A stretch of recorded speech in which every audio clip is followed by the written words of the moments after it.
Welcome to OG 55 Live. Today we're talking all about Zootopia over in Shanghai, what it might mean for the domestic parks. We're also talking about that Disney Treasure, announcement that dropped today. Very, very exciting stuff. We're going to talk about it, breakdown up next on OG 55 Live. Let's go.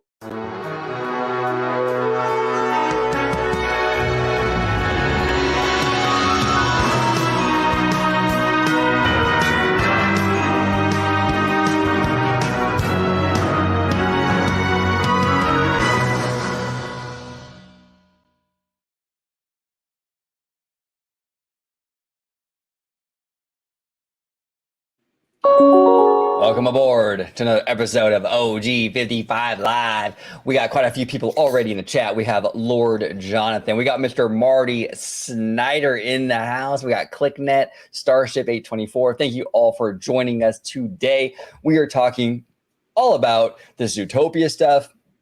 We're talking about the what else are we talking about? Oh, the Disney ship, the Treasure. And also we might dive into a little bit of San Francisco because I was actually at the parks yesterday, ran into Marty Snyder, by the way, for a little while. We had a great conversation. We hung out for a while. But the San Francisco area at DCA was very busy yesterday. Very, very busy. Now, it might be the holiday. You know, it was Labor Day. But I don't know, y'all. I mean, it seems like the normies are eating that stuff up. But we'll get into it. We'll dive into that. But, George, if you could let everybody at home know where they can find your sexy Italian ass on social media, sir. Absolutely. You can find me on X at Disney George. You can check out the podcast, A Walk with Walt. And of course, you'll find me here on my home base at Orange Grove 55 with Citrus Corner, with all that sweet, juicy, but sometimes sticky sticky Disney news and info. I was gonna say sticky situation. That's a sticky situation with this sexy hot ass of mine. It's a sticky situation. You gotta go in and wash your hands. You know what I'm saying? Yes, very thorough. Yeah, very thorough. Very thorough. Make sure you wash those hands. That's an inside. It's actually an inside joke between me and George. We won't get into that, but sometimes twice. Yeah, make sure you watch them twice. But yeah, we got a fantastic. People are piling in. Let's dive right in, George, because we got so much to discuss. Okay, so this is actually we're going to start off with the Disney cruise. So this is from our good friend, Mr. Scott Gooston. We love Scott. He's a friend of the channel, absolutely. Scott here says the Disney Treasure will feature a Coco-themed restaurant, a Tomorrow Tower suite inspired by Epcot. That is weird, right? Because we were talking about that the other day with our speculation video about the cruise. A Jungle Cruise-inspired lounge and more. The maiden voyage will be on December 21st, 2024. The ship will sail on a 7-night voyage from Port Canaveral. More in the thread. So this is interesting. So this is like the main... lobby, right? So everyone can see, you can see like the Aladdin. This is pretty cool, man. This is very, I don't know. This reminds me something like out of like, Epic Universe is supposed to have like their hub is supposed to be themed to like the constellations, like the stars and what have you. Mm-hmm. This kind of gives off that kind of energy, which is very fascinating to me. The lobby is very different than any other cruise ship, even separate from the Wish, because I feel like the other ships are a little bit more brighter, more vibrant colors. These are a little bit more like a darker rustic type feel, and I guess that they have chose that because of like the like Middle Eastern, Indian, Arabia type of look to it, because of Aladdin is in the lobby atrium. But I've also noticed too, it seems like, and we'll get into more details, but it seems like this particular ship is more, and I'm not pinning it against one or the other, but is more geared towards boys in the sense, not of like the activities, but just like the overall look of it. It has like that more like for a guy type of thing than it be more towards like brighter, lighter colors with the princesses. Yeah, it's a more masculine vibe for sure. Whenever you kind of stray away from like the princess stuff and you're getting into more like this adventure and all that, yeah, it definitely leans more masculine. Not to say women can't be into this stuff, but I mean, it definitely is a more masculine choice, and I'm digging it. It makes it more unique. It differentiates itself from the other cruise ships. You know, like the Wish, the one that we're on recently. It was very like the lobby is very princessy. It's very Cinderella. You know what I'm saying? It's that energy. So it's kind of a nice, like, kind of like balance to have, like, this one come out now following the Wish, and it's a little bit more on the masculine side. It's not so princessy. So it's pretty cool. It's pretty cool. So we'll see how it turns out once it's all said and done. Now, this is interesting. So they're going to have a Coco themed restaurant. Now, on the Wish, they have something similar to this. What looks to be similar with Frozen. So you have the stage in the middle, and then everyone eats around the stage. And then the stage, they have performances and music and all that great stuff. And with the Frozen stuff, I mean, when we were on the Wish, George, the Frozen dinner thing was amazing, and the energy it really brought to the experience with the stage in the middle and all the seats and the eating around it, I thought was really, really cool. I can't even imagine what a Coco themed experience would be with this. Like Mexican music and stuff. People are going to get real crazy and like start clapping. I think the energy for this thing is going to be absolutely through the roof. But what do you think about this maybe like Coco themed inspired dining experience? Believe it or not, out of everything that they announced today, this was actually the most hyped piece of information that I enjoyed. And kind of piggybacking off of my notion of that this is more geared towards boys, and I'm not meaning that in a bad way, because a lot of things that Disney produces is a lot of female driven, like with the princesses. So it's nice to see something different and new, because a lot of the stage productions tied with these dinners are circled around a princess, with Frozen, with Tangled, with Princess and the Frog. So it's nice to see that they're kind of separating from the princess genre and utilizing some of other Disney's great IP. And especially with Coco, because when you want to infuse storytelling and music mixed with dinner, I mean, you can't go wrong with Coco. No, you can't. I mean, that's just a winning formula right there. I think the Coco thing is going to be incredible. And this is a big reason why I really, really, really want to see a big Coco presence at California Adventure. With Spanish culture being such a big influence here in California, Pixar is a huge influence in DCA. I think Coco, we've talked about so many times, George. I think Coco would be such a great addition if they gave it like a little mini land or something. I really wish they go that route. You know, with Coco. I would love to see like a dark ride infused like with a boat ride. Like that would be perfect. Oh, it'd be perfect, man. I mean, you know, when we were in Walt Disney World and we went on the what is that at Epcot, the Grand Fiesta Tour, right? It's so cool walking in there, and they have the shops, and it looks like you're outside, but you're not. Kind of like Pirates of the Caribbean, you know? Right. It's beautiful. And you get on that ride. It's a beautiful boat ride. You could do something like that with Coco at DCA. And then you can have like the little Mexican village, you know, and it can be sort of DCA's version of like a New Orleans Square with the cute little walkways, very charming. You got the Spanish Mexican like bands and stuff playing music, and you can buy like you know, Mexican food, and like it would just be great. It would be absolutely phenomenal. So we'll see.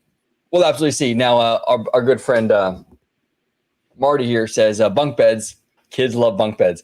You know what, Marty? They do. Actually, I actually love bunk beds myself. They're pretty cozy. But this is the thing with this. I like the idea of the bunk bed in general. My only issue with this particular picture, though, is it feels a little Star Cruiser-ish to me. Is that kind of what you're thinking? Out of everything, I was not too impressed with the rooms, believe it or not. They like with the Wish, it had like an overall theme where you can differentiate to say, okay, like you see like the Sleeping Beauty pictures on the wall, the Cinderella, you kind of have like the starlight up at the top where the bunk beds were and everything. These seem to me like, again, because you mentioned Star Cruiser, like IKEA / Wayfair type of furniture. Like I'm not digging the rooms. Yeah, the rooms are like, they're okay. Like, I mean, like I'll still stay in them just for the overall experience of the cruise. But I think they are just a little bit lackluster for my taste. Yeah. And to give a little detail on what we're looking at here, it says Tomorrow Tower Suite. Okay, it's the Wish Tower Suite on the Wish. Is the funnel suite featuring forward-thinking themes inspired by Epcot and the atmosphere of Epcot's World Discovery. 2,000 square feet, ensuite elevator, and dynamic art pieces throughout. So this is basically what we're looking at here. So here's my problem. I love how Disney is infusing the theme parks in with the cruise. I think that's genius, and it's the first of its kind on the Disney cruise ship, and especially with Epcot, because you called that one OG. Because I actually thought that was like Madame Leota's crystal ball, but no, it actually turned out to be Spaceship Earth for the I believe this is the concierge suite rooms. My issue is when I look at this room, I don't see Epcot. Like, no, I don't either. I actually don't see Epcot at all. This is I like the idea of having an Epcot themed room or experience on these ships, like you. But when I look at this isn't Epcot to me. I don't know what this is. I mean, but it's not Epcot. It's like a chic, like upscale decor.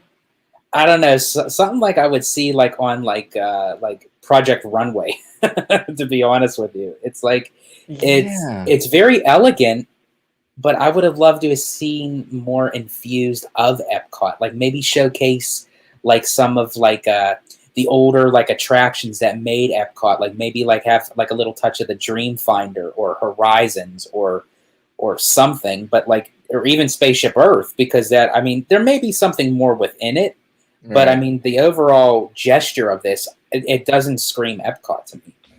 No, it doesn't. It doesn't scream Epcot. It's nice. It looks nice, but it's not Epcot. I mean, it's far from it. And again, this feels more like Star Cruiser to me. I don't know why. It just does. Here are the bathrooms. Yeah, like I said, it's nice. It just doesn't really invoke what they're trying to invoke. I mean, it just doesn't. Yeah. It just, I don't know. I mean, there's 1.5 million things you could have done with Epcot, and they didn't do any of those.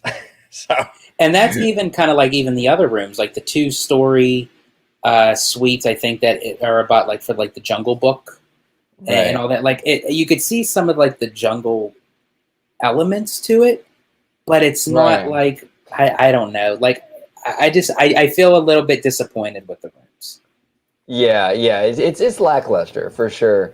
Now, Scott goes on here in this amazing thread. Skipper Society is a lounge themed to Disney Parks Jungle Cruise attraction and will include tributes to the ride, its dry-witted skippers, and will include a playful atmosphere. Will offer themed cocktails, snacks, and live entertainment. Now, this is actually, I think this is actually kind of brilliant. This is awesome. This is phenomenal.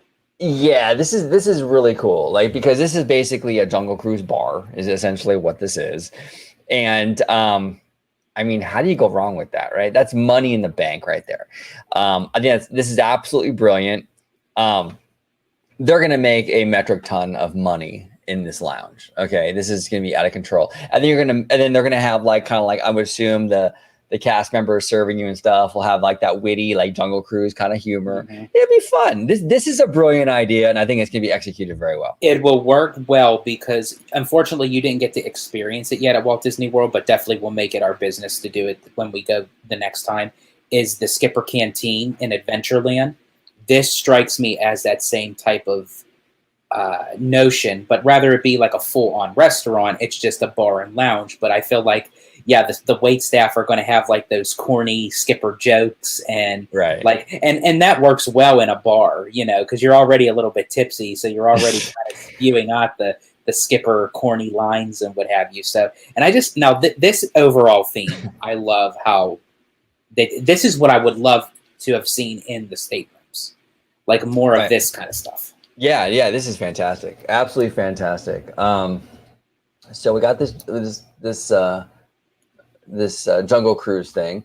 Now, the next interesting thing here is the Periscope Pub is a casual venue themed to Walt Disney's 1954 film 20,000 Leagues Under the Sea and the iconic Disney Parks attraction. A mysterious window into the depths will make guests feel like Captain Nemo on the Nautilus. again, this is like this was surprising to me. Very, because this isn't exactly like a hot franchise right now. And like, look, dude, I'm not anti-IP. Like a lot of Disney like super fans are like, oh god, IP, and like, you know, look, I'm very forgiving with IP. I understand why Disney does the IP thing. The normies want to take their toddler to the Anna and Elsa thing, to the Marvel thing. So I understand it. I understand why Disney does it. That's why Universal does it. They all do it for that reason. But this surprises me because this isn't something that like your kids are going to know about. Like nobody, I shouldn't say nobody, but like this isn't like a hot franchise.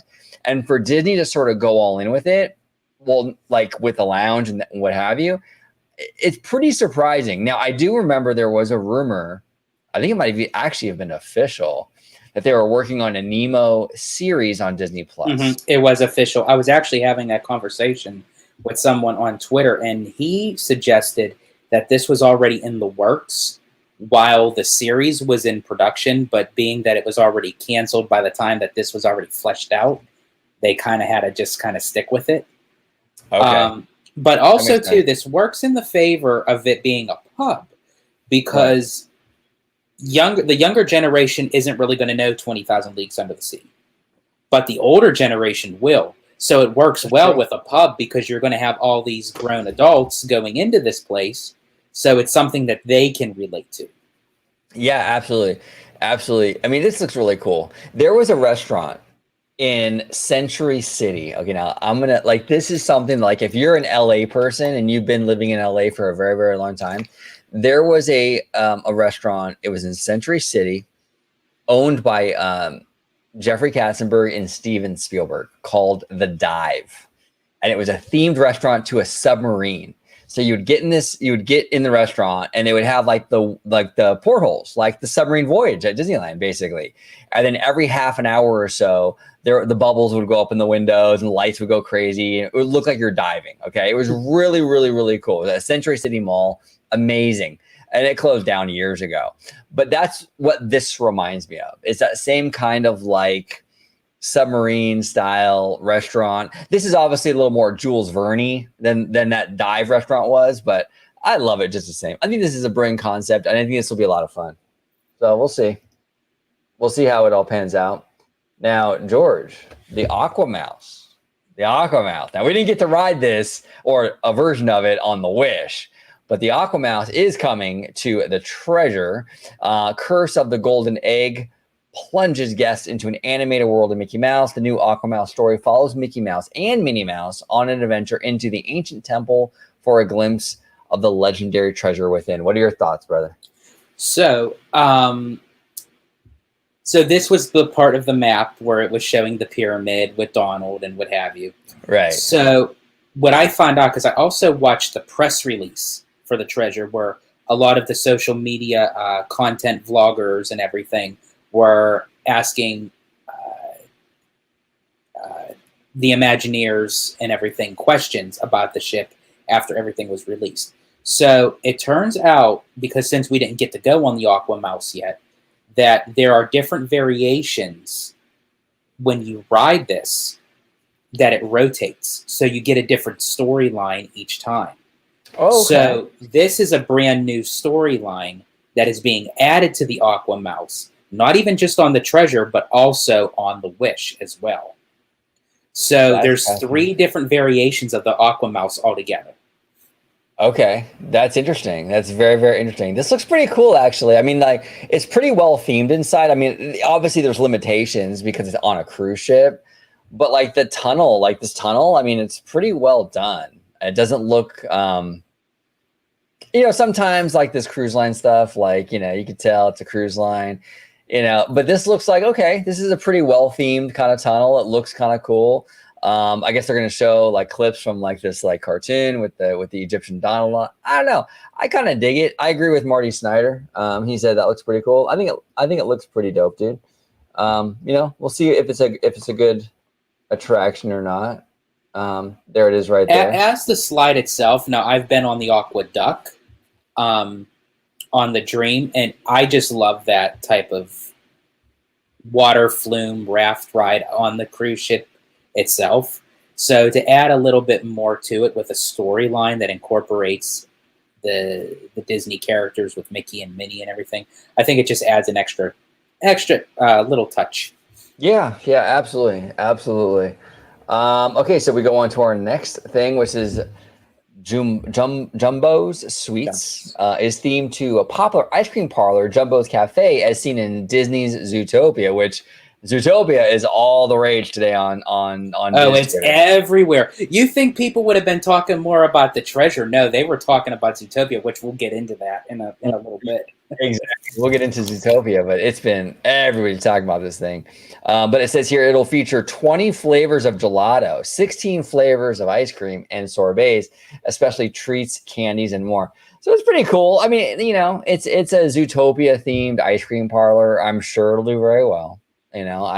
Just like Vanellope Sweets, like from Wreck-It Ralph, and Joy's Treats or whatever it was called from Inside Out. So this is like a different variation. You can go in, kind of cool off, get a gelato. Can't go wrong. No, you can't go wrong. This is easy money. It's a popular franchise. It's adorable. It's gonna do very, very well. So we'll see. All right. Now Marty is asking. Oh, hey, Lovelo, what's up? What's up? Lovelo. Marty's asking, was that the Mickey art style they are retiring? Okay, so let's go back. So now, Marty, okay, so I don't know, I know that the show has officially ended its run, okay?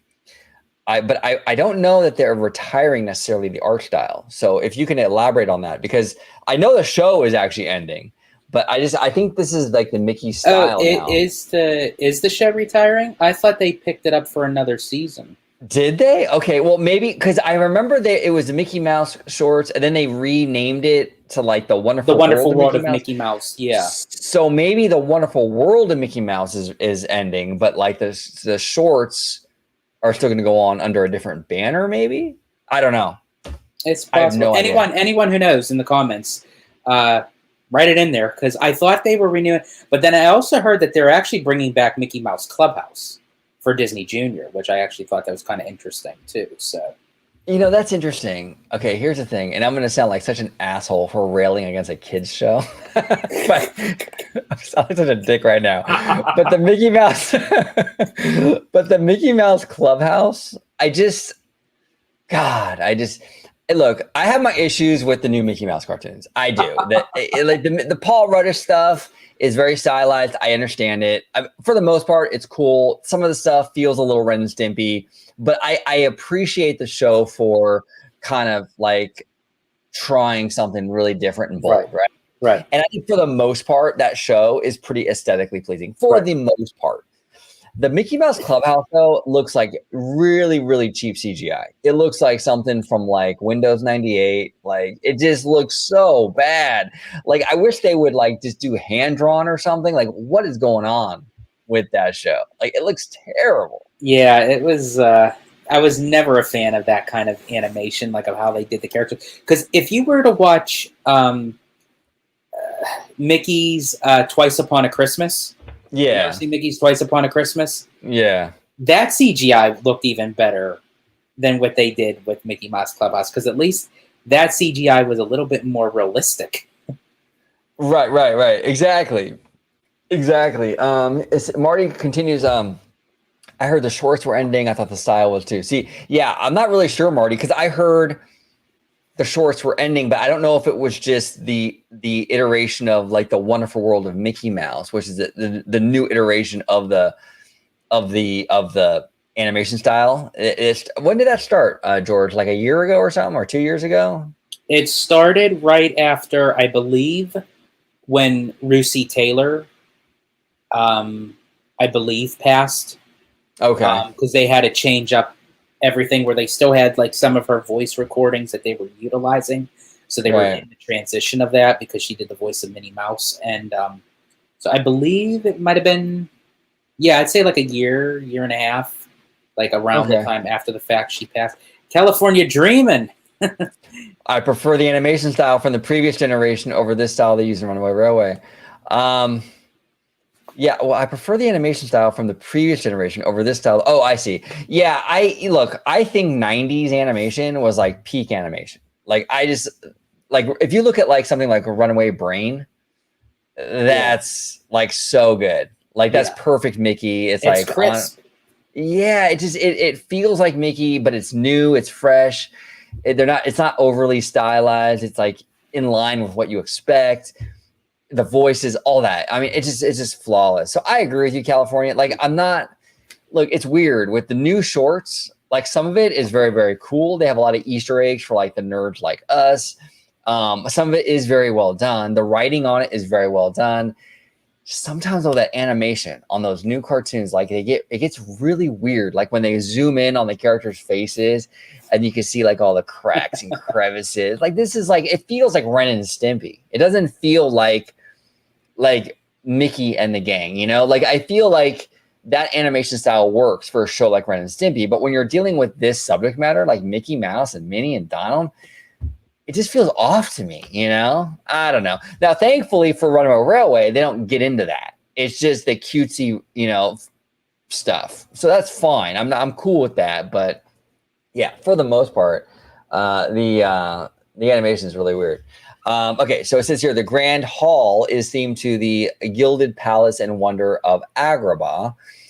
Hey Hey Cafe, hey hey, is themed to Moana's sidekick, hey hey, and will offer coffee and tea. Sarabi is loomed to the Linus matriarch of the Lion King. Okay, so that's pretty cool. So here's a few pictures of what they're discussing here. So we got that, beautiful, and that. The Aladdin and Jasmine. See, I'm actually a sucker for that because, as I mentioned before, A Whole New World is my favorite song. So, like, just that alone, they had me sold on it. Yeah. No, I think this is awesome. This is so cool. They're branching away from like the fairy tale kind of thing, and they're kind of doing this more adventurous thing with Aladdin and Jasmine. I love this statue. I think it looks beautiful. This is awesome. And they got like the fiber optics along the staircase. Giving off, you know, earlier in the show, I said that this kind of gives off like that epic universe kind of constellation theme. It kind of does, but like now that I'm thinking about it, it's like it's more of a whole new world kind of theme, you know, like with the stars and the stars in the night sky. Yeah. Oh, it's beautiful. It's absolutely beautiful. So yeah, I mean, I don't know. I'm excited. I think it's pretty cool. So let's move on to the next thing. These are the staterooms. So the 1,256 staterooms on board will feature custom artwork from Aladdin, Pocahontas, Up, and Encanto. Concierge rooms and royal suites will be themed to Lion King, Jungle Book, and Aladdin.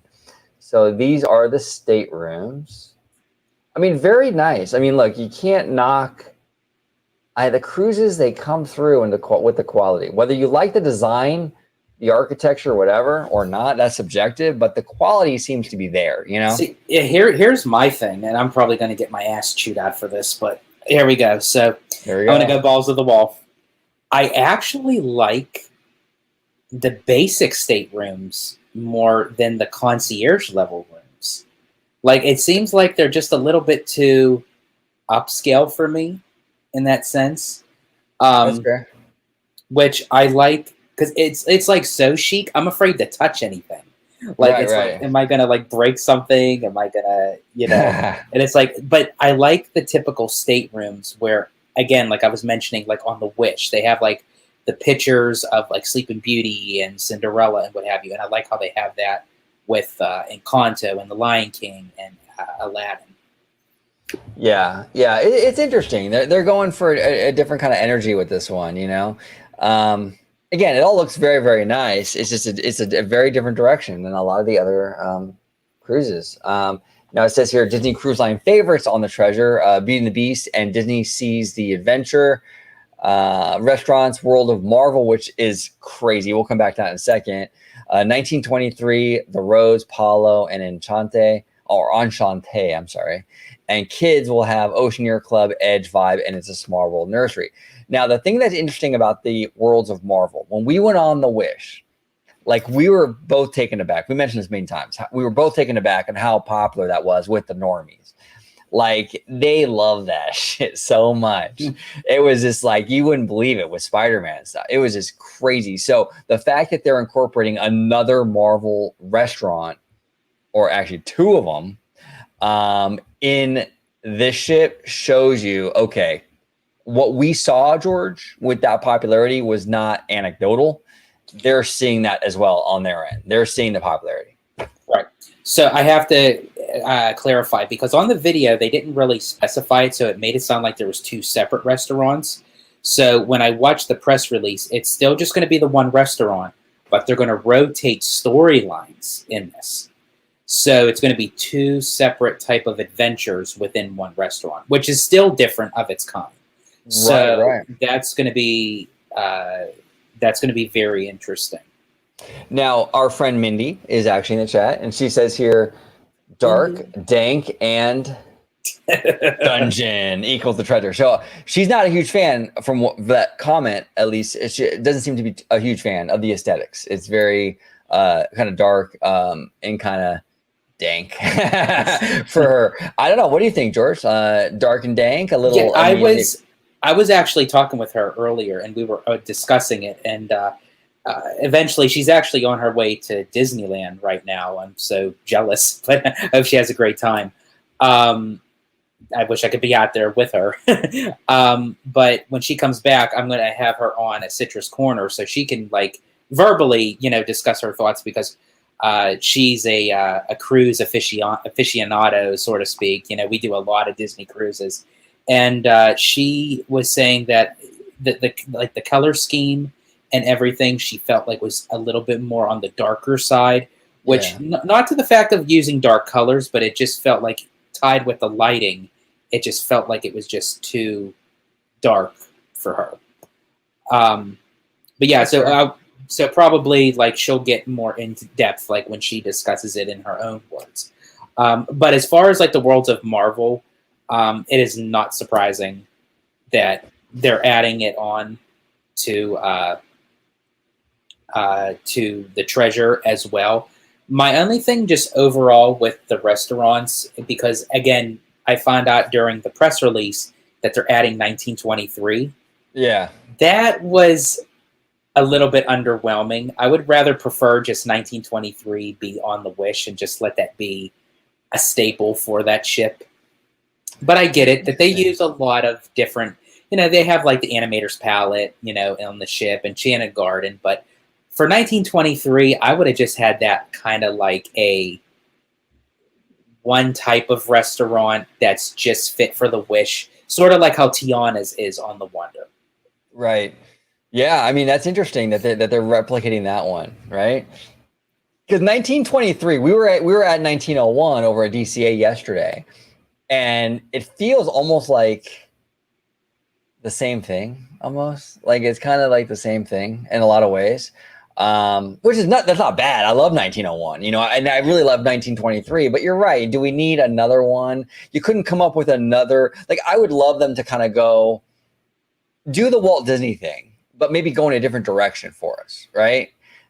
Why just kind of copy what's already there? I don't know. It feels a little lazy. Now, California Dreaming here says, I'll be at Disneyland 1 week from today. Do you guys want me to get any pictures of anything? California Dreaming, if you see anything like super interesting that pops out, take a picture and email it to me, man. Yeah, I mean, obviously we'll give you full credit for it. But yeah, if you see anything that pops out, that's like kind of construction wise or that is out of the ordinary, absolutely. We appreciate it. I actually have some requests, California Dreaming. If you can get like some different shots, if you're over at DCA, just kind of get like a whole bunch of San Francisco, like different like variations, maybe like during the day, like when it's in the daytime or at night or what have you. Just get a whole bunch of those in different angles, different perspectives. That'd be kind of cool. Absolutely. Now, I was going to talk Zootopia, but since we're kind of already talking San Francisco, let's talk a little bit San Francisco, and then we'll talk a little Zootopia. So yesterday, I was at the parks with my family, and then Marty and his beautiful family as well. We had a great time over there at the parks. Now, one of the things that I noticed, and I think Marty, I believe you noticed this as well, the San Francisco area yesterday. Now, it was Labor Day, so it was a holiday, to be fair. But I'm telling you, that area was so busy. I mean, DCA in general was packed, but the San Francisco thing was like just bustling. I mean, it was insane. You walk in, it was just wall to wall. Look, I'm telling you, this retheme, the fanboys can complain on Twitter, you know, like, oh my God, oh my God, oh my God. I'm telling you, this retheme was an absolute success, at least so far. It's done a lot of business for Disney, number one, but number two, it's also kind of elevated this area from like just beyond a food court. So it's no longer just, just a food court where now you have like, merch stores, you have the bot thing, you got the Baymax meet and greet. It's an actual land now with a little bit of variety in there. I think it's pretty cool. I don't know. I really enjoyed it, but what do you think, Jordan? Are you surprised that it's as busy as what we were seeing, or is this not a surprise for you? I think it's a mixture of different things. One, this was a location at DCA that had no theme whatsoever. It was just a wharf where people went and ate. It wasn't very busy, not a lot of traffic. Had great food, but compared to the other sections of the park, not a whole lot going on. When they tied an IP to this thing, and something like Baymax, and you add a meet and greet, and you add foods that are overly themed to the IP and what have you, it's going to get traction. It's going to get people there. Tied with it being the Labor Day weekend, being a brand new land, I think even after Labor Day, it's just going to get a lot more traction.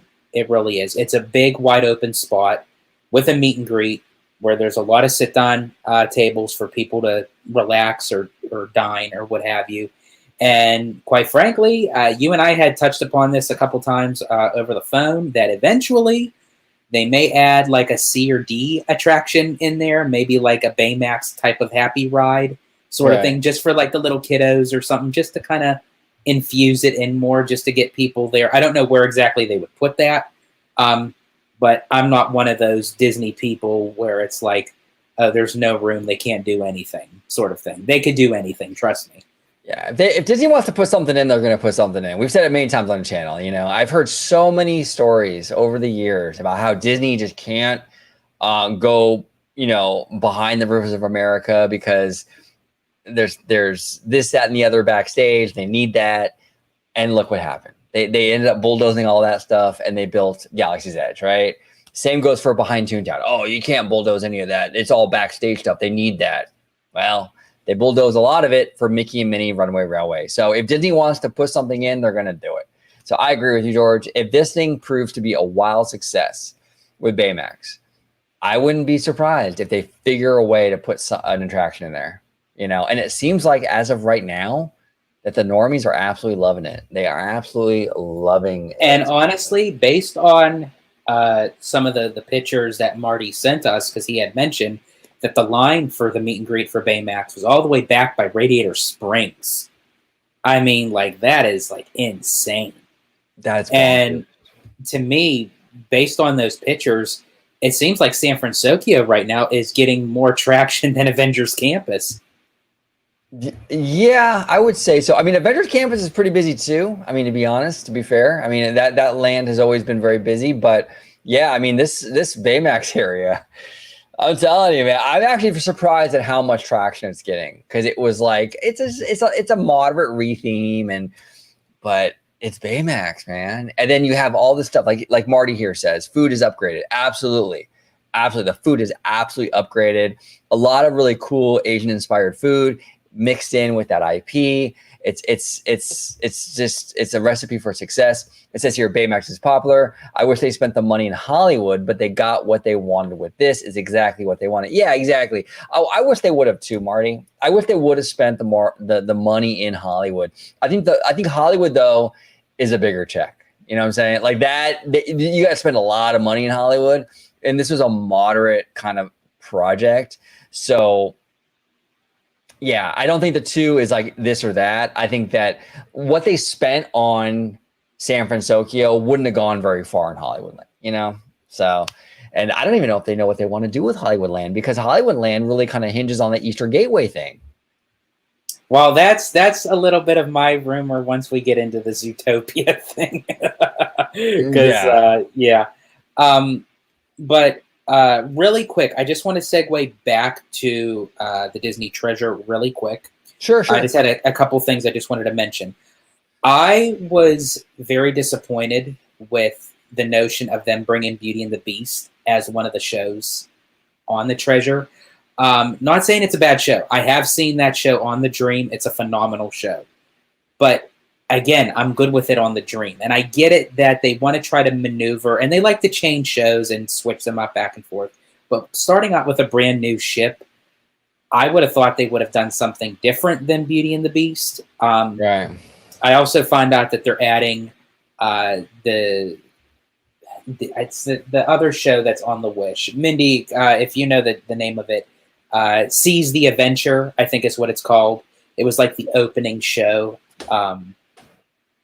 what have you. And then they're getting a brand new Broadway style show, which they haven't mentioned yet. So we'll find that out in the future.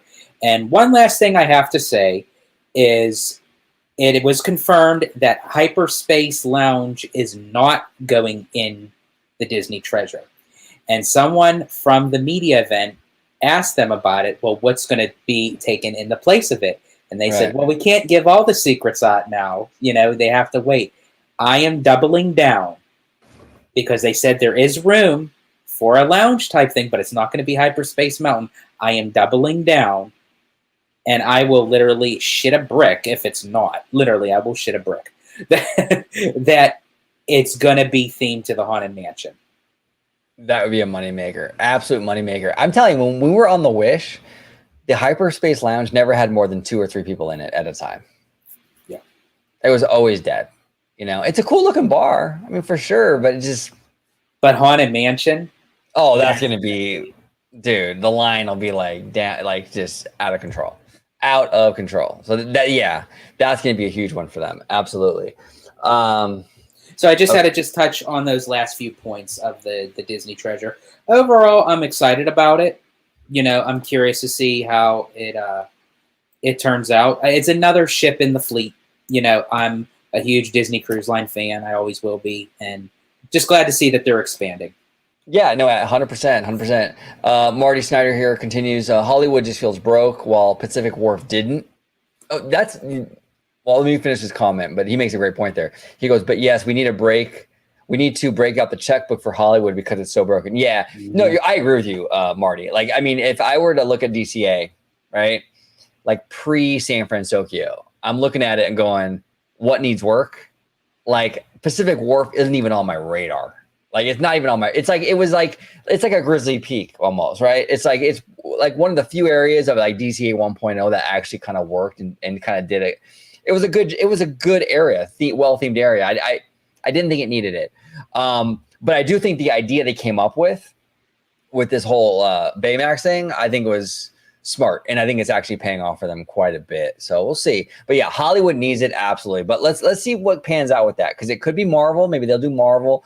Maybe it'll be a mixed bag. Maybe it'll be something totally different. But I think they want to wait to see how that Eastern Gateway thing is with Disneyland Forward. Because if that thing goes through, then it opens up that whole bus unload load area, and they can expand DCA into that, and that will give them a lot more room in Hollywoodland. So I think that's kind of what's holding it up right now too. Yeah, because if they end up utilizing it, which they do have space to utilize it for something else, but as you mentioned, OG, that if they do get granted, you know, the Eastern Gateway, then they kind of shot themselves in the foot, because whatever then they put in there, they would have to rearrange again to have that extra space.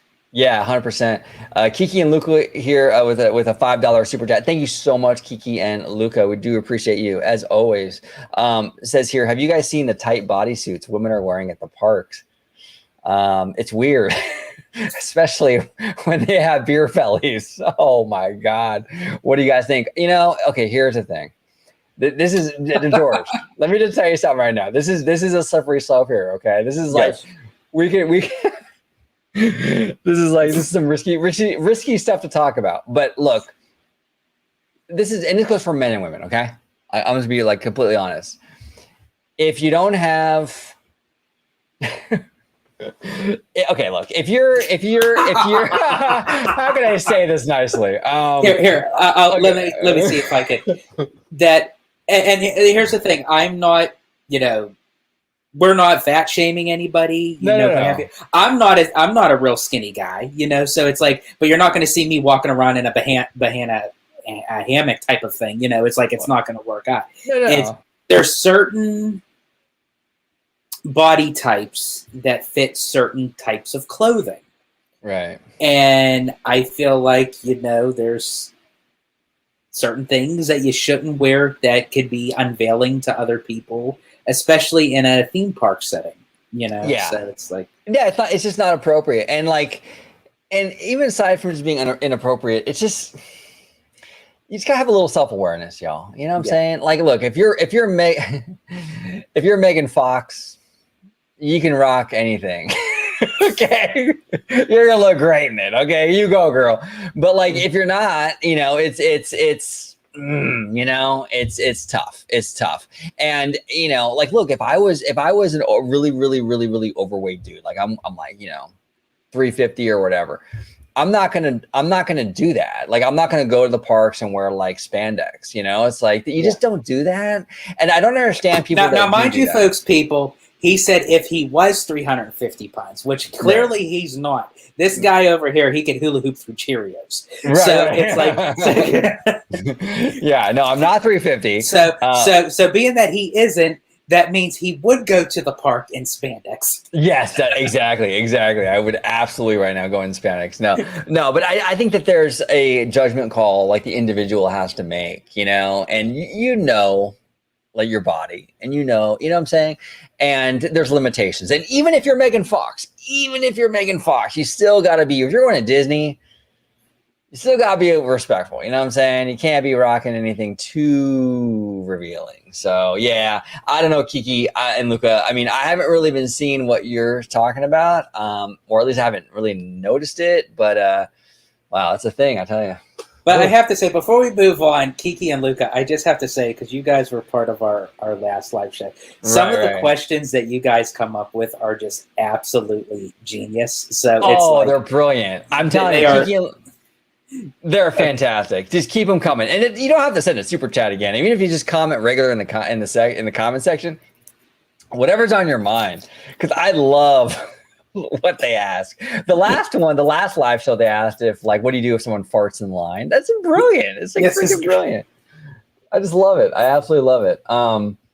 Okay, so the next, Clicknet, friend of the channel, Clicknet says here, sorry we meant, did you notice that one of the Disney cruise ships had a water slide ride?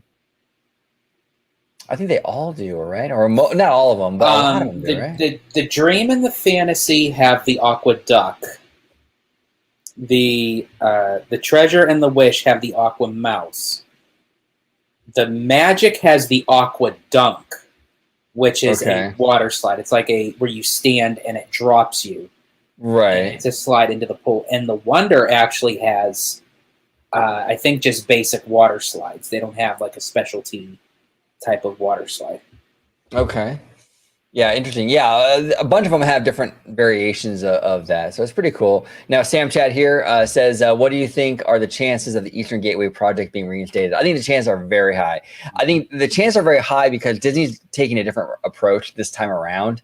They're not, it's not kind of like this chest thumpy, like, yeah, you know what, the businesses are just gonna have to deal with it, like, screw y'all. It's a much more collaborative effort this time around. They're working with the business, they're working with the community.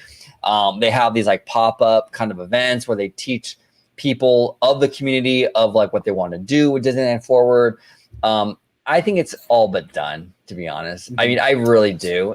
I mean, knock on wood, I don't want to jinx anything, but like, I think that I'd be surprised if it didn't happen. I'll just say that. I think that yeah, I think we'll be okay. Says here, California Dreamin', Disney has gotten kind of sloppy enforcing their dress code. Last time I was in there, younger girls with very low cut shirts, like my nephew is with me. It's not appropriate. What do you think about that, George? I have noticed that there have been some guests that are walking around with outfits that I feel like they really shouldn't be at Disneyland. And I find it very surprising that Disney doesn't enforce their policy, because there are times where people got trespassed for things like that, or asked to change shirts or buy pants or what have you. And as much as I would agree with them, I've seen a lot more other people in more risque clothes that they don't get approached. I don't know if cast members are trying to watch how they approach those people, especially if it's a male cast member to a female guest. Right. So I don't know if they just don't want to deal with it, or they try to like look the other way and it's like, oh, I didn't see them, sort of thing. Which in a way I can't really blame them. In today's time and age, you have to be very careful, as I said, especially when you're dealing with the opposite sex, when you're dealing with clothing and body, in an outdoor setting. Yeah. No, it's tough. It's really tough. And a lot of this stuff is subjective, So like what California Dreamin', when he looks at a person and says that outfit is not appropriate, the person next to me or whoever might think that outfit is just fine, So it's tough to kind of gauge this stuff. I mean, if it's like totally egregious, like just like straight up like Cafe Lou, like just going to the parks, Cafe Lou, Google it. I'm not gonna say anything else here. Just Google it, Cafe Lou, LU. You'll know what I'm talking about. If you're rocking that kind of outfit at the parks, then yes, Disney should definitely throw you a shirt and say, hey, you know what? No. We have a disclaimer. If you want to dress like them at Cafe Lou, we're okay with it outside of Disney. Go for it. Go for it. Just don't do it in the parks, because they probably won't let you in. I'll tell you that much. Marty Snyder here says, wearing an Under Armour body shirt isn't giving me arms like the Rock. Me neither, buddy. Me neither. I'm telling you. I mean, look at these guns, dude. Come on now. You know what I'm saying? I'm not getting... That's funny, dude. Let's see here. Clicknet says, do you think the Disney ABC ESPN Blackout, or what do you think about the Disney ABC ESPN Blackout on Spectrum? I don't know. It's a lot of drama. There's a lot of carriage stuff that we've seen like in the media like for years, and it's a lot of noise, and then it ends up resolving. You know what I'm saying? So I don't know. This might be different because we do live in a different world right now, but I think it's gonna be okay. What do you think, George? Yeah, I think like eventually they'll find an interconnection where they can kind of cooperate and come up with some sort of deal. I think just like right now we are like not even just Disney, ABC, ESPN, anything that's affiliated with the Walt Disney Company. I just feel like a lot of these companies are just in an uproar right now, like where it's basically like a buy and trade sort of thing. Like this would be better over here if you trade this for this. It's like a black market sort of deal for Wall Street, and it's like right now it's like they're dealing with a lot. But I think once it gets unkinked out, I think it'll be all right in the long run. Yeah, I like that, unkinked out. That's good. That's good. California Dreaming here says it's like those trendy crop tops where they show a lot of skin. This show is so funny today. This is funny. Like we just like this is great. Yeah, he goes on to continue. I'm not a prude or anything. It's just a bit much for a theme park geared toward children and family. No, I agree with you, California. That's kind of what I was talking about. Like look, if you're, I mean, there's certain environments. You're at the club, yeah, have at it, girl. You got the body. Do your thing, you know what I'm saying? It's all good.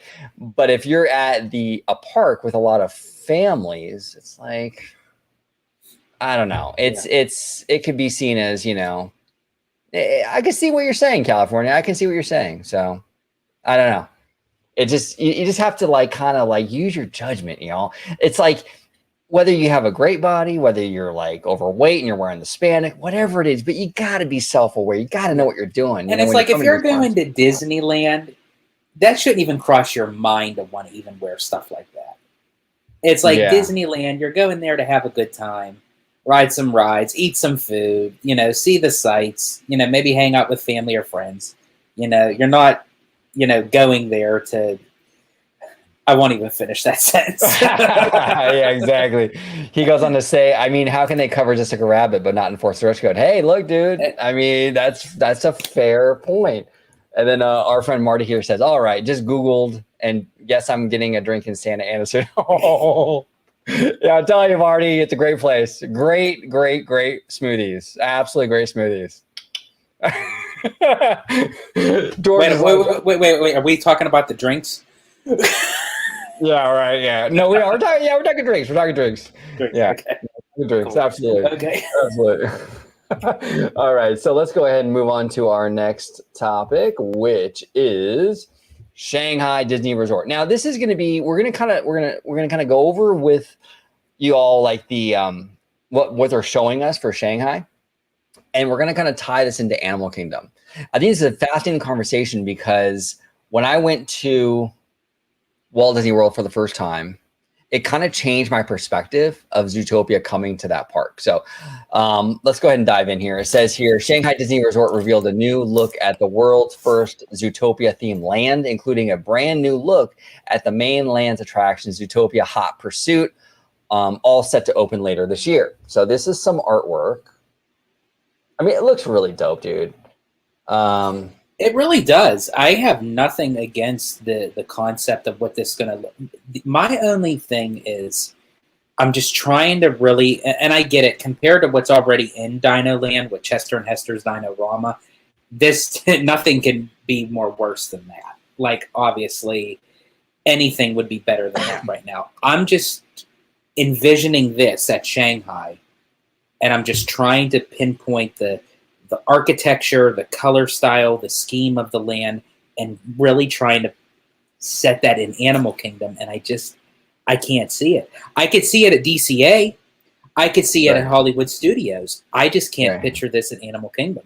Yeah, it's weird because before I went to Animal Kingdom, I was like, okay, I could see this fitting in Animal Kingdom. Like, not having been there yet, you know? It's animals. Like, yeah, it's going to fit, you know? Now that I've gone there, like one of the big draws for me personally with Animal Kingdom was how organic it felt. Like when you walk in, it's like the trees and then the beautiful waterways and the lakes and the water like the waterfalls and everything. It just felt so organic. And I don't know. I feel like I don't want to ruin that. You know what I'm saying? I like that element of Animal Kingdom. Now, here's the counter argument, okay?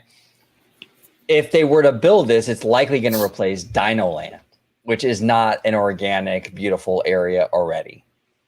So is it much to do about nothing? Because like you already have an area there that's very plasticky and very, right? It had nothing to do with... Now, mind you, if this really does go into Animal Kingdom, I'm not going to be like one of those people that's going to like drop down on the floor like a 3-year-old and have a tantrum.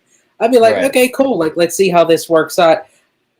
You know, I mean, if that's what they want to put there, as I said, I think it would be much better than what's already there. You know, it needs an update for sure. I think I'd be fine with this if they can find a way to keep it isolated from the rest of the park. So, because we've seen like nighttime shots of Zootopia and everything, and there's a lot of neon and all that. It looks great. I mean, it really does look amazing. I think if Disney can find a way to put this in Animal Kingdom where you don't see it from everywhere and it doesn't ruin the natural elements of the rest of the park, I think I'll be fine with it. I just don't want to intrude. And I think that's probably why they would put something like this in Dino Land, because Dino Land is not an organic section of the park. They're not removing animal habitats to put this in. You know, it's replacing a fictitious land of Dinosaur, the Boneyard, and Chester and Hester's Dino-Rama. Right, exactly. So now the attraction is, here's a little video. It's basically Rise of the Resistance with cop cars and stuff. I mean, it's pretty dope. I mean, this looks pretty cool. I mean, those vehicles are badass, dude. That looks so freaking cool. I don't know. I really dig that. I dig that a lot, actually. Here's it in action. So again, it's Rise of the Resistance, almost to a T, you know? See, but if they're going to make a carbon copy of 2, and if that's going to replace Dinosaur, would they then just remove the ride system completely and make a carbon copy of this? Or do they keep the same track layout as Dinosaur, reskin it to this ride, but just keep the Indiana Jones ride vehicles? I don't know. Yeah, that's an interesting question. Yeah, we'll find out, I guess. We'll see what they have planned, you know. I feel like it's coming to Animal Kingdom. Whether we like it or not, it's coming, you know. It's coming. And I think we're going to find out this coming weekend. If we don't hear anything from Big Daddy Josh, something's wrong. Because, I mean, like, even he has to see that Diz Twitter is talking about it. Even if it's positive or negative, people are talking about this. So it's like, give us something. Right, exactly. So here's the animatronic. I don't remember the names. I'm sorry, everybody, but here's the cop in Zootopia. Here he is. It's animatronic. It looks pretty cool. I mean, it looks really, I'm actually cool. impressed. I'm impressed with the animatronics. Don't feel bad, OG. I can't remember their names either. That oversized cheetah, the heavy set cheetah, and I think that they're having the what was that other? I forget. He's like a hippie type of Woodstock yoga. I think the animal he's a new. It's a GNU, I believe is okay. Actually, because I think he's also going to be part of that as well.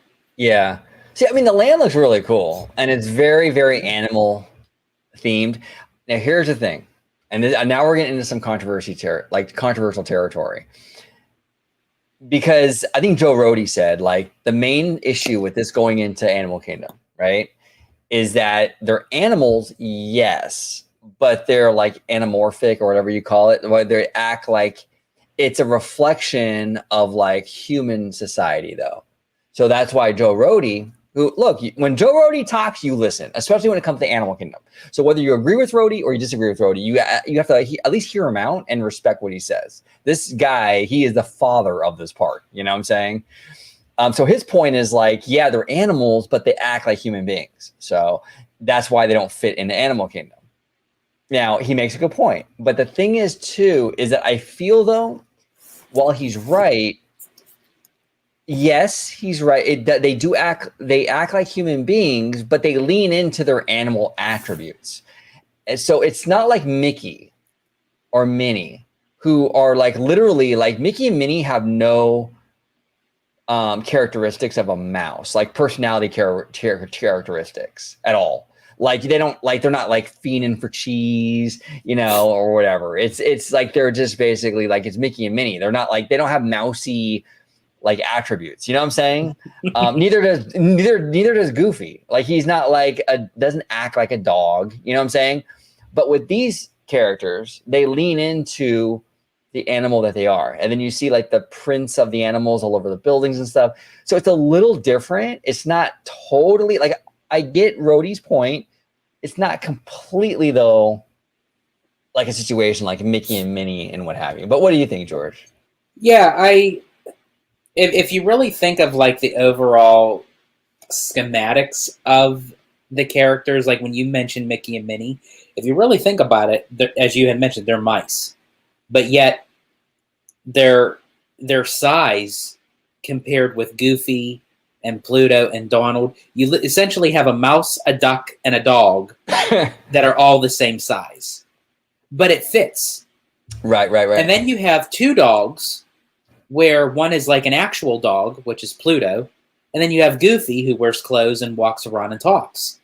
You know, so when you really think of it in that manner, you think, okay, well, nothing is logistic about that.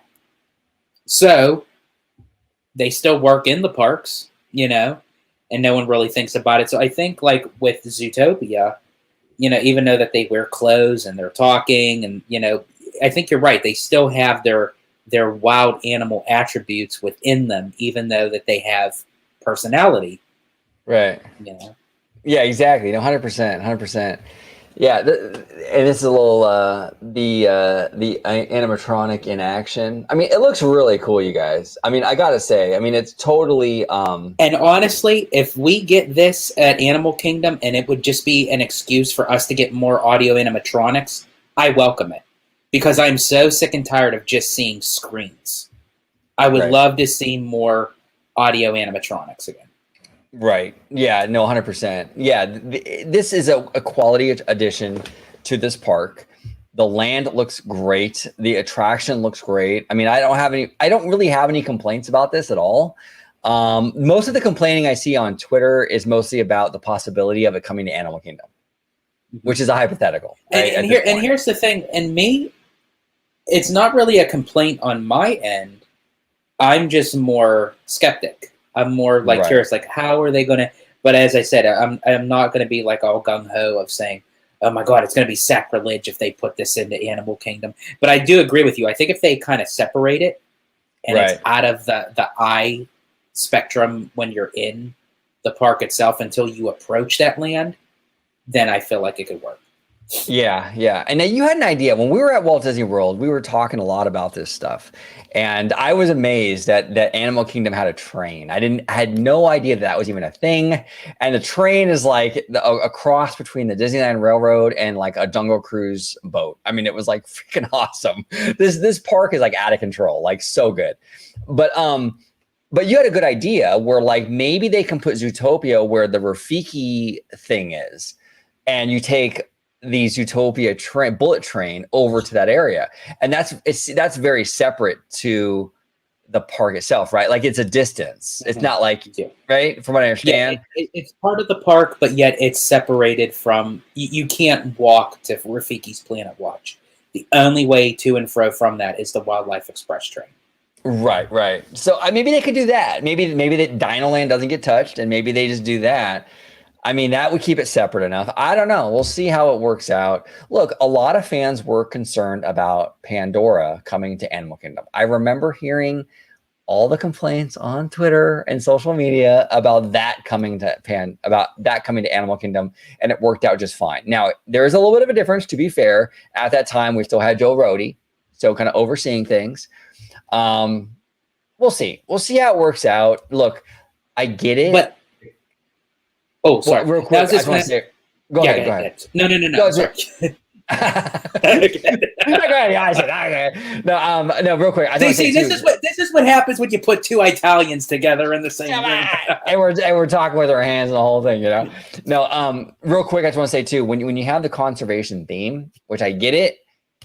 I mean, I know fans want them to stick to the book, but like that really limits your scope as to what you can do in this park. You kind of have to break away a little bit and kind of give the normies a little bit what they want. I think if you're so rigid on that conservation theme, I don't know, you're really kind of dead in the water as to expansions and stuff like that. So we'll see. Go ahead, George. I do apologize. No, you're fine. And let's be honest, whether you're a normie or a diehard Disney fan, you can gripe and bitch and complain, be excited, all those emotions all wrapped up in one little emotional gift basket, if you will. And we know, I agree with you. I do feel like Zootopia is coming to Animal Kingdom. I don't know why. It's in the cards. It's right there. Plus, they're already building a land in Shanghai. It's almost practically done. So they have the blueprints for it, so it's right there for them. Don't tell me that once that land opens, there won't be a crowd of people shoving into Animal Kingdom to see this thing. Oh, no, of course. Yeah. I mean, it's going to be packed. And that's the thing with Twitter, like the Diz Twitter thing is like, it'll be complain for years. From when they announce it to when they build it, it's going to be nonstop, everyday arguments about this. When they build it and it's awesome, then it'll just kind of become the normal.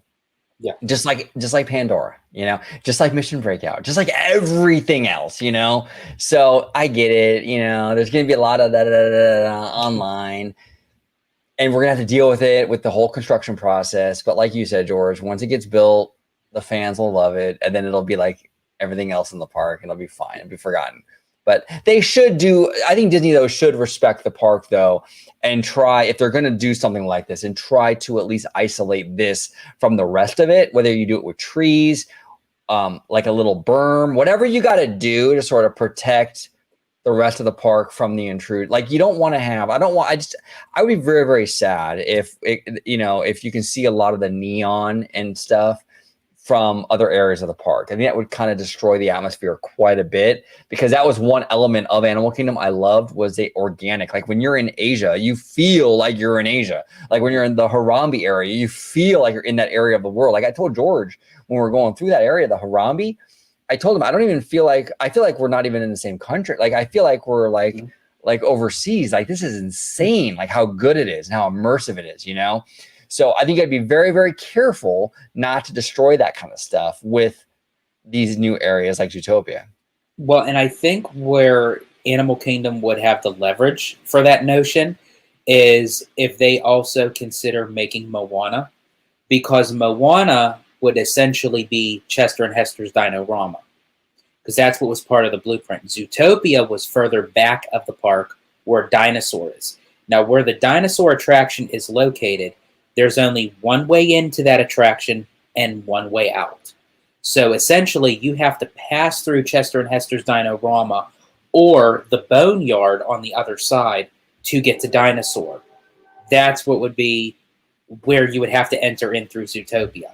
So I feel like if they were to make Moana, because since Moana is more outdoorsy, more organic with nature, I feel like that would be the blockage that you would have to walk through in order to get to Zootopia. That'd be interesting. M. Clark, I was gonna say Mick Clark, but it's M. Clark. Here says Dinoland is very isolated from the rest of the park, and it's not open at night very often. I mean, fair point. Fair point. I mean, we'll see. We'll see how they handle it. Before fans get all up in arms over this stuff, let's see if it even happens. Number one, and if it does happen, then maybe this could be an excuse to keep Animal Kingdom open late at night. So if it does have a lot of like the neon LED lights, that light up Zootopia, that maybe they could keep that part of the park open, because Dino Land is actually not even close to where the animal exhibits are. So if they keep that part of the park open at night, then maybe that they could stay open, like where you could actually see the lights and everything lit up. Yeah. Even with Pandora, they have the bioluminescent forest, and they can't even utilize it because they close at 7 p.m. every day. Yeah, exactly. Well, George, I have a DoorDash on its way, so I got to get going. I really do. I am so bad with DoorDash. Like, I really shouldn't DoorDash as much as I do, because you pay more, but it's like you do. But you know what? I'm guilty of it too. Honestly, I really am. It's like if I see, and that's how you and I are. Like if we actually like added all that shit up, it'd be 3 times the amount of a grocery bill. But I think just like me, you have the same thing. It's like we don't give a shit. Yeah, exactly. No, I don't. Yeah, exactly. It's like the convenience is worth it. Convenience is worth it. But George, if you could let everybody at home know where they can find you on social media, sir. Absolutely. You can find me on X at Disney George. You could also find me on the podcast, A Walk with Walt. And, of course, you'll find me here on my home base at Orange Grove 55 with Citrus Corner, with all that sweet, juicy, but sometimes sticky Disney news and info. And here's Marty with the shout out to Cafe Lou. I'm telling you, Marty, it's a good place, man. It's a good place. George can attest to that. He can attest to that. I can. Yep. See, we're sending them some business, We should get a free smoothie. No. A free smoothie. With the wheatgrass is on us. No, but thank you all so much for watching. Everybody in the chat today that joined us. M. Clark, Lord Jonathan, of course, our good friend, family of the channel, Marty Snyder, California Dreamin', Brittany Johnson, Clicknet, Sam Chad, thank you all. Kiki and Luca, thank you all so much for watching today. We're going to try to do a lot more live shows. The live shows are a lot of fun. We love interacting with you guys and just talking shop. I mean, for a while there, we didn't do a lot of live shows because we had the Walt Disney World trip and all that, but we're going to get back into it and kind of do more of these. But thank you all so much for watching. Thank you, George. And as always, Have a wonderful, wonderful day. Heavy hitters, yeah, go winners, yeah, yeah. Put 'em up, who the will it?